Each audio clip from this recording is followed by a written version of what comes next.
Welcome to Formation Live. So, over the past several months, Angel and I have been having conversations across generations. And emerging leaders and established leaders, we have found, want the same thing, but we're not always hearing one another. So today on Formation Live, we are exploring what we call partnership formation because partnership isn't about who's right. It's about understanding. It's about building together with purpose. It's about building relationships that strengthen vision and multiplies impact. So I'm Rhonda Chaplin, and joining me today is Angel Holiday to discuss what emerging leaders and established leaders need to hear from each other. Yes. So welcome to the conversation. So Angel, I wanted to kind of just start out with a question. So what do you feel is a barrier for emerging leaders working with established leaders? The biggest barrier I have even come into contact with and witnessed my generation come into contact with is the fear of losing our autonomy. Everybody wants to be an individual. Everybody wants to be counted as an individual and respected as one, and nobody wants to submit under what authority looks like. And to me, that is the scariest thing to be, is without covering. And it's so important for us to walk under somebody that has already done it first and to respect that relationship. And so I would encourage my emerging leaders to understand that submitting does not mean you're losing your autonomy, but rather it means you are developing protection. To walk with somebody that has already done what you're trying to do. It doesn't mean that they're going to control you, manipulate you, use you, any of that. But instead, they are giving you a form of protection while you're coming into who you're becoming, who you're being. So, what is the resistance to submission? I think, like I said, like everybody wants to be counted as an individual, and even young adults. I think even it starts as a teenager. Oh God. It starts when we're teenagers.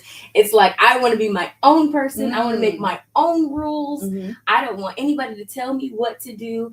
And they don't understand how to appreciate that person giving you guidance and clarity and being able to say, hey, maybe you should try it this way, and not being offended by that. We get so offended. No. Oh God. Oh yes, I'm gonna say it. We get so offended. And it's because we feel like someone is about to come for who we're trying to be, try to come for our individualism instead of respecting that and also pulling you into what is necessary. Character development is necessary. Yes, we are gifted. Yes, we have talents, but your character without bad character with talent, no. and that's one of the biggest components of partnership. So when we talk about partnership formation, through my experiences, what I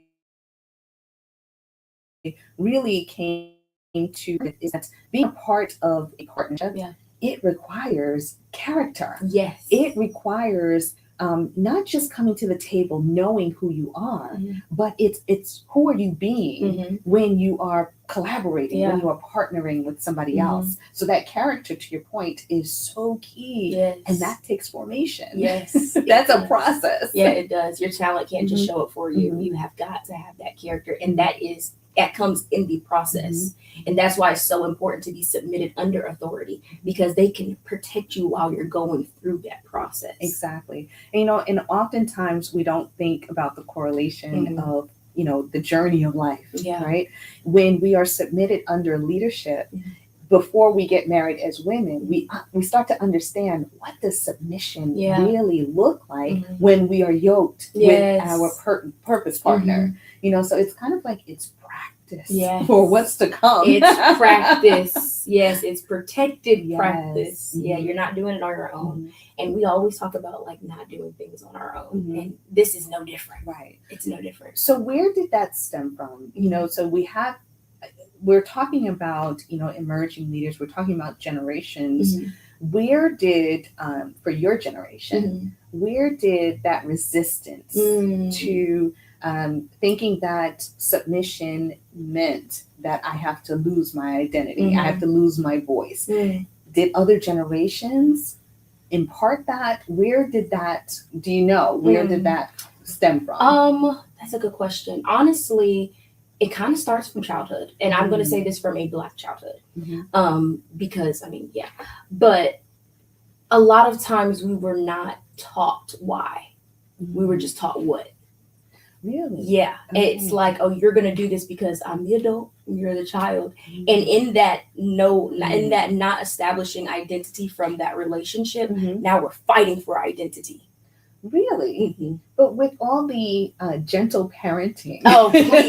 Gentle parenting did not come from my, that's after me.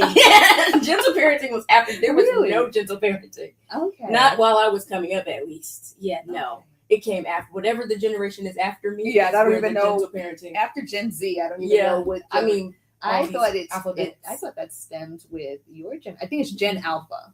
Well, yes. That fits. Yeah. Okay, so you still, your generation still experience that authoritative, do as I say, not what you see, or, I can't think about it. And I do what I say, not as I do. Yes, there you go. Yeah. So, wow, I didn't realize that. Okay, so that resistance comes from always being told and not being given the opportunity to know the why. Right. Gotcha.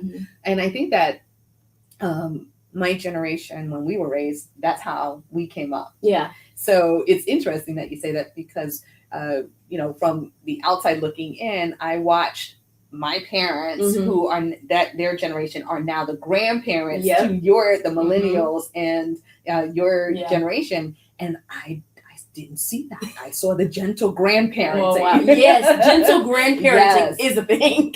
And it's like the things that I could never have gotten away with. Oh, God. I'm watching, the grandkids. I'm like, no. So so I thought that it's interesting that you mentioned that authoritative it's caused that resistance, and I think that that's good for experienced leaders to hear that whether you are overseeing a church, a ministry, an organization, a small business, we have to explain, because what you're talking about is it's not just a generational issue. Now it's a vision issue. Yep. We're resisting. It's like we want to build and impact the same vision, but how we're able to do that is through effective communication with not just the what, but also the why. Exactly. Yeah. Anything that's really good. Because I think we have to take note of how do we begin to work together in order to build the kingdom, to grow even the next generation. It's hard to say that. Right? Yeah, it's crazy. But is there anything else that you see that needs to kind of be a part of the dialogue? Do you feel that let me ask something more specific. Okay. Do you think that we ask your generation or any generation enough for feedback? No. Oh, wow. You said that quick. No, I don't. And this kind of goes along with another point I wanted to make. We miss there are still people out there that want to be walked through. And so in order to have a true walkthrough or discipleship, that requires feedback. It requires, what is your experience? What are you needing more of? Because I think a lot of times the established leaders, they get caught up in this is how it was. But now we have to adjust to what it is now. Right. Because I didn't have the same experience that you had. Right. And so therefore my brain is not wired the same way your brain has been wired. And so it's always important to have that collaboration of understanding. People say communication is key, but comprehension is key. Context is key. Oh, yeah. Right. And I think that one of my pet peeves with the younger generation is when trying to give that context, when trying to balance what is in the now with that historical knowledge, you get the say less. I can't say less because you're not getting the fullness of here's why we do things the way that we do, but while still staying open to what is new, what is innovative, but what is with that say less without giving that opportunity for the comprehension for that context. Honestly, the way I understand say less is a little different than the context you're giving me. Okay. I asked around the Urban Dictionary, if you will. Yeah. The Urban Dictionary of say less means like, how do I say, like, talk no further, we're good. Right. Like, I understand. Yes. Is what say, yeah. It's like kind of like, I got it. Okay, got it. Okay. But when it's that say less, it's like, but you cut me off before, because it's like when I hear that, and I had to ask a couple of different people to get the context, and I'm just like, but you didn't wait. And even when I want to confirm understanding, I know they didn't get it because why? It's say less, because you're still walking away with what you want to interpret of me saying it. So it's that autonomy fighting. Right. So yeah. I wanted to kind of just pick your brain a little bit because you talked about that comprehension. Yeah. Comprehension is, you can lead a horse to water. Okay. But you can't make him drink. Yeah. And it's definitely that prideful autonomy of I don't need you to keep. And I also think, because I've come into environments where this is, and I've been a part of this, sometimes when somebody is explaining something that we feel like we should just get, we feel dumb. And so instead of coming with, I'm so glad you explained that, we'll come with pride. And so it's all about which face they're choosing to like lead with. Sometimes internally, that's what's happening. I'm embarrassed that I didn't get it. Why did I not understand? Why are they having to pull me to the side to explain this? I should understand this. And it's embarrassment. And so a lot of people, they don't shift. They don't have that maturity to shift into, I'm so glad that you took this opportunity to explain this to me. They show up with pride. And it's like, I don't need you to explain anything. I got it. Because I've done that. And maturing is realizing that does not equate to growth. That equates to stagnation. Yeah. And that's where, when we talk about experienced leaders, right? We're operating from a place of wisdom. Yeah. Wisdom is nothing more than the experience that you've gone through. And we're trying to prevent you all from having to walk around the wilderness, because so many of us, we showed up with that. Yeah. If you talk to anyone who's Gen X or baby boomers, they've all had an experience where they didn't follow guidance, or they didn't follow wisdom, and it cost us. It cost us time. It cost us in money, and we're trying to prevent that. So, is there anything that you would say that we need to do differently?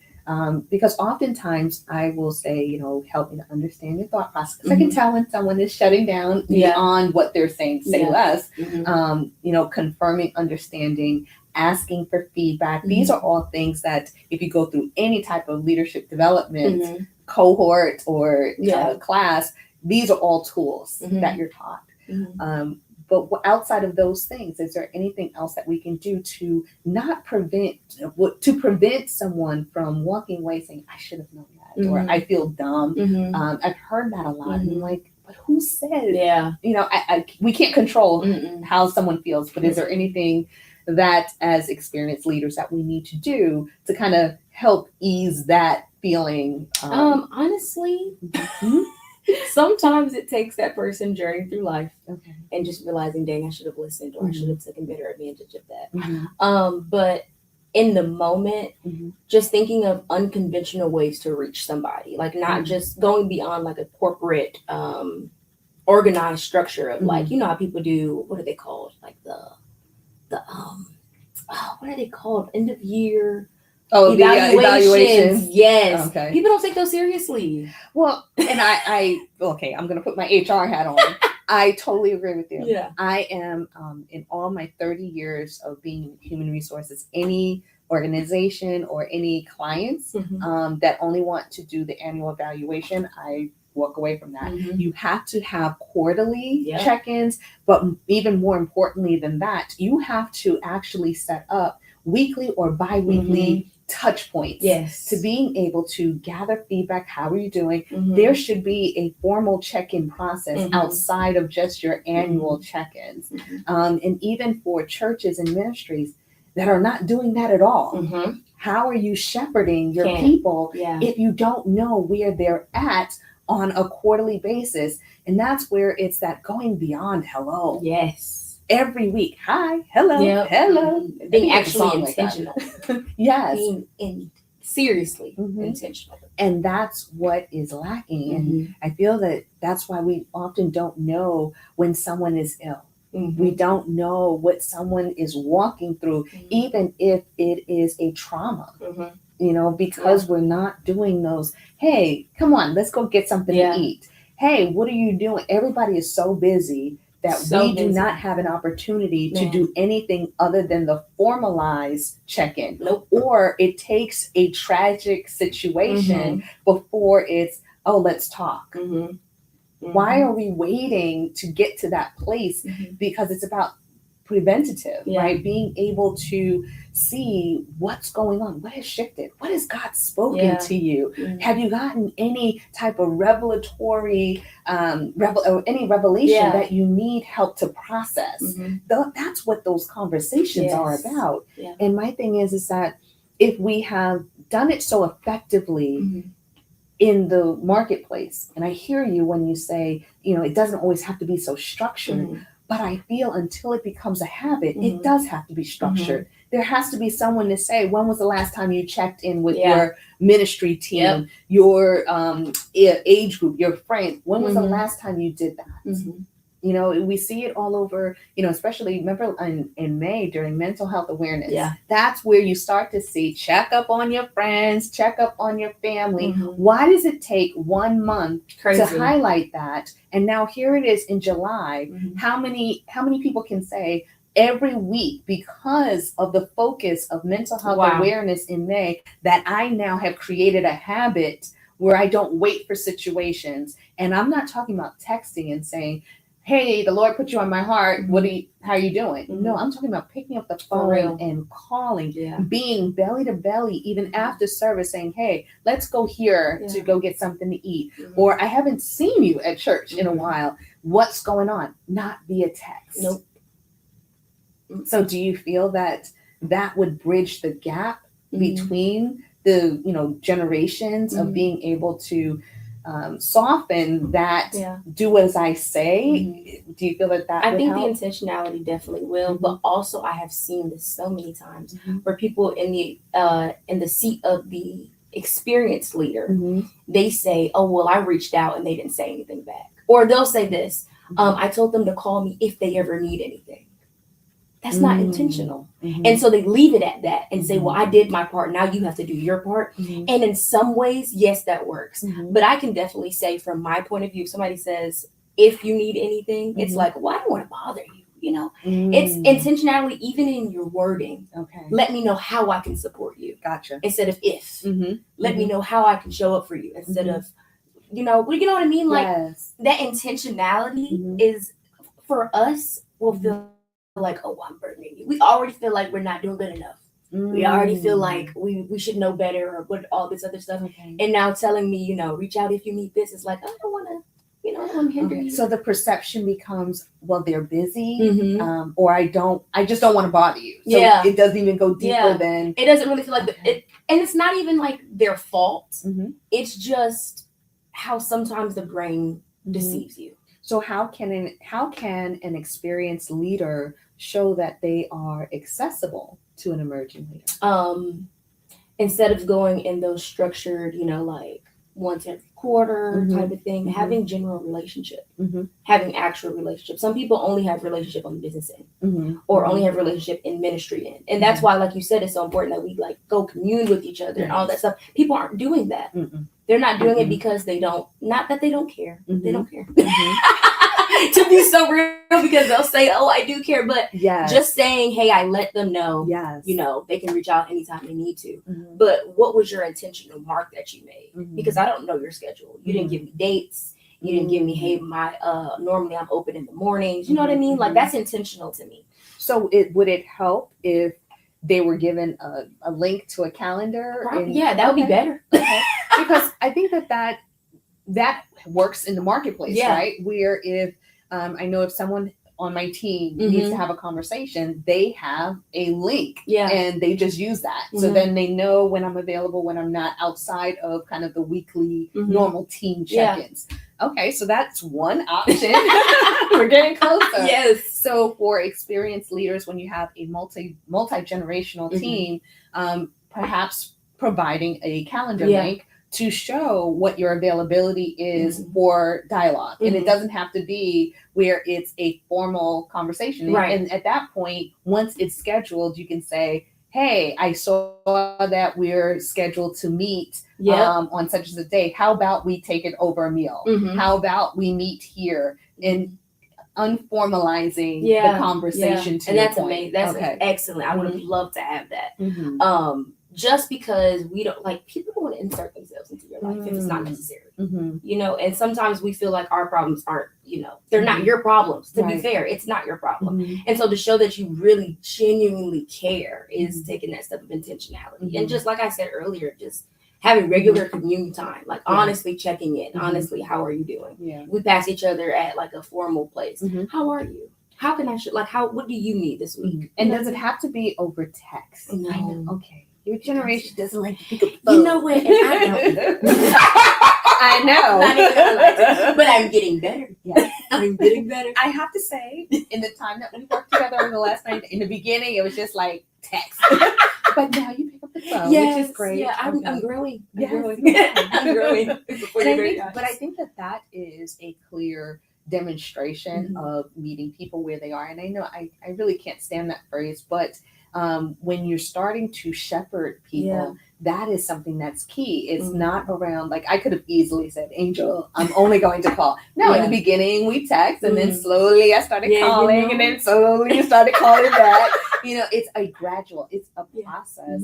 Mhm. But I think that at this stage, we are at a crossroads. Yes. In order to impact not just your generation, we're talking about multi-generations. Mhm. In order for us to start to converge and work together, Mhm. we really have to get to a place where we start communicating. Yeah. And we start utilizing meeting in the middle. So using text to send out the calendar link, Mhm. right? But then my generation, we can use the creativity Yeah. in order to arrange where it doesn't feel so formal, Mhm. where it feels like, oh, this is a conversation. Because I think the formalization, it loses the intentionality and it feels like a checklist. Yes. And I think that based on what you just said, I think that's where kind of the guards go up, Yeah. where it's, I feel, I should know better. Mhm. Would you say that that's one? Mhm. Okay. Yeah. Anything else because this is wisdom, Yeah, right? it This is, is, these are all ways that when we talk about partnership formation, the convergence is what's key. And I think we need to hear from all generations to know, how do we break down some of these barriers? And I even want to publicly give you your flowers. Oh. Because the first conversation we had was completely different than any conversation I've ever had. Mhm. Because it started off with like an interview, Mhm. then it was formal. Mhm. But then you like started like digging deep into personal, like, I didn't know you. I was like, who is this? As soon as I got off the phone, I tell you, I went downstairs and I said, who is this lady? But you opened up so beautifully and asked me about myself, asked me about where I am in my life, and you made it so personal. And I think that people that are trying to reach their emerging leaders, they need to learn those skills from you. Oh, wow. And I will make sure that they do. Yeah. Because, yeah, for sure. The thing is that I just wanted to have a conversation. I wanted to understand your vision. And if anyone has worked with me, that's always my first, what do you see? Yeah. Because if I can't see things through your lens, how do I understand how we're going to partner together? Because there is a reason why God purposed for us to work together. Yeah. So why am I going to just not listen to you and not know what's on your heart?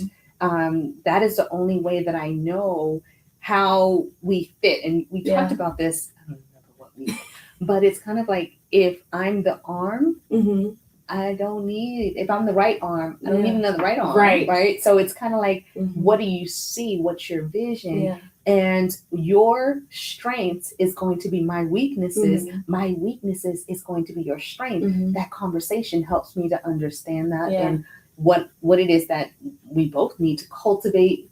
I think that that's the starting point of, yes, I did ask you for a resume, but I don't even look at, that's the HR side of me. I don't look at resumes. It's like people will send over their resume. I don't even print it until like 10 minutes before the That's conversation. hilarious. Yeah. Because that's just what's on a piece of paper. Mhm. I want to have the dialogue. Yes. And that's the starting point Mhm. of a working partnership, Mhm. right? So thank you for that. Yes, absolutely. But I would say that is another tip for experienced leaders. Get to know your team. Yes. Get to know who's connected to you. Mhm. Not just what they do, not just what they bring to the table, but what do they aspire to do? Yeah. And the best way I can put it is understand as an experienced leader how to stir up their gifts. Yes. How to stir up their gifts That's within good. their vision, because that's how they grow. That's the starting point of taking them on a learning journey with them. You're on a journey with them. That style, to your point earlier, that authoritative style, it is gone. Yeah. And if that's your style, it is going to help you to not be successful. Exactly. There are times where, yes, you have to put your foot down and say, I hear you, but this is the direction that we need to go in. And that's where that submission, because maybe you may not understand why it's that no, but when you hear the why, if you're still at, I still don't understand, then maybe you have to just kind of watch the process unfold. And that's why I start out with the conversation, because I want to build trust. Yes. At the end of the day, you didn't know me from Adam. No. So I was like, okay, I want you to know me so that way you'll trust me. And I think that that is also what's key when it comes to partnership. It's that trust. Yeah. Is there anything else from an emerging leader standpoint that experienced leaders can do to help build that trust? Ooh, let's see. I honestly, when giving tasks, I have witnessed where an experienced leader will give, and I hate to call it this, but this is, lack for a better word, busy work. And yes, we can handle the small tasks, and yes, we need to earn our foot in the door. But I think people really feel invested in when you give them maybe a little bit more of an intricate task to handle.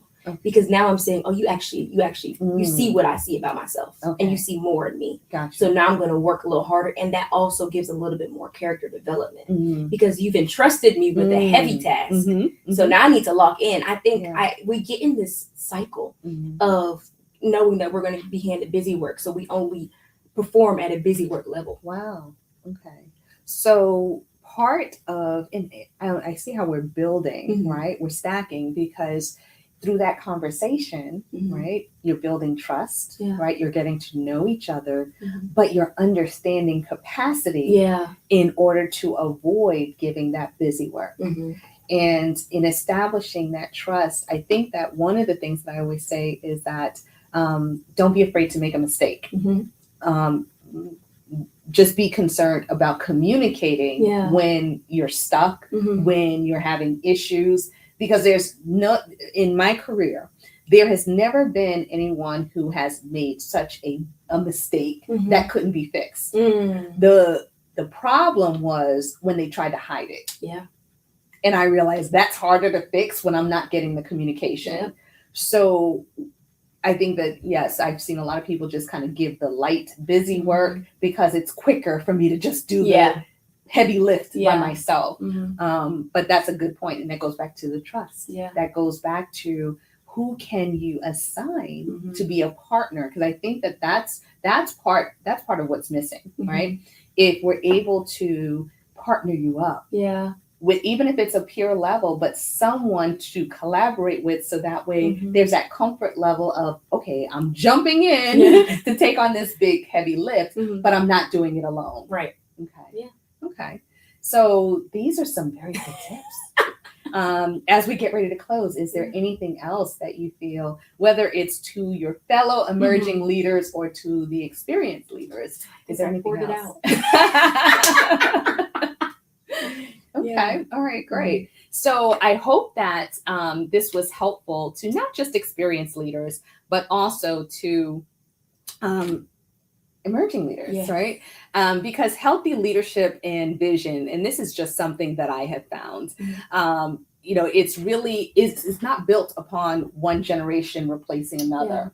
It's built when generations are really willing to learn from one another. Yes. Because we both have so much to offer. Mhm. But when we think about stewarding vision together, we have to make room for something that we talked about: honest conversation and feedback, and being open to applying the feedback, and not, you said something so key, and not taking it personal, because it's not meant to be personal. So if today's Formation Live conversation made you think, and you would like someone to walk through those thoughts with you, we'd be honored to help. So what you can do is you can actually use the code that is there in the comments, or it's on the screen if you're watching us live, to schedule a conversation. So until next time, thank you so much for joining us on Formation Live, and where we have meaningful formation live conversations to always form stronger leaders. So we look forward to seeing you soon. Angel, thank you so much for your insight and for joining me on this conversation. Absolutely. Of course. All right, see you soon.